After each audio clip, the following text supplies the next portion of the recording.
వెలుగు పేపర్ ఏం print కొట్టుకొచ్చిందో Andhra Jyothi paper గదే ప్రింట్ కొట్టుకొచ్చింది. ఇక్కడ గిదే వార్త వేసిండ్రు, ఇక కాకపోతే వార్త మార్చిండు. ఈ హెలికాప్టర్ ప్రమాదం ఆ ఇరాన్ అధ్యక్షుడు అనేమో ఇది లెఫ్ట్ సైడ్కి వేసుకున్నారు వెలుగు పేపర్లో. ఇక చూడు, ఇది లెఫ్ట్ సైడ్ పడ్డది, ఇది ఎవరు రైట్ సైడ్ పడ్డది. ఇక్కడేమో రేవంత్ రెడ్డి ఫోటో ఒకటి పెట్టిండు, ఇక్కడేమో ముగ్గురు ఫోటో పెట్టిండు, పొంగులేటిది, కోమటిరెడ్డిది, శ్రీధర్ బాబుది. జస్ట్ ఫోటోలు మార్చిండ్రు, వార్త అదే. మళ్ళా ప్లేస్లు మార్చిండ్రు. ఈ ప్లేస్ లెఫ్ట్ ఉండే, ఈ ప్లేస్ రైట్ ఉండే, అది ఇటేసిండు, అది అటేసిండు.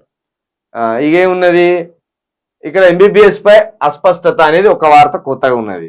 ఇక రేవు పార్టీది ఒకటి ఉన్నది, ఈ బొల్తాబడి వాహనం ఒకటి ఉన్నది, బీసీల అల్లున్నది, ఇల్లు ఉన్నది. 60% పోలింగు ఇక్కడ పైన వేసిండు ఈ పేపర్లో. 5వ ఫేజ్ లో 58% పోలింగ్ అన్నాడు. ఇక్కడ ఒక 2 ఎక్కువ కలిపి కింద వేసిండు, ఆ వార్తను కింద వేసిండు. 60% పోలింగ్, 5వ దశలో 60% పోలింగ్ అని వేసిండు. ఏం లేదు, ఆ పేపర్ ఈ పేపర్ పింటు కొద్ది పట్టుకొచ్చింది అంతే. మరి ఎవరి ఇంటి కాంచెలు పంపుతానో సేమ్ వార్తలు ఎవరు పంపుతానో. మరి ఇంత పెద్ద వ్యవస్థ ఉండి కనీసం కొత్త వార్తలు కూడా తీసుకురాకపోతే ఎట్లా? మీరు పెద్ద పెద్ద వార్తా పేపర్లు, మీ పెద్ద పెద్ద ఛానళ్ళు, ఆ పేపర్ ఇక్కడ ప్రింట్ కొట్టినట్టు ఉన్నది. సిగ్గుపోయే కథ.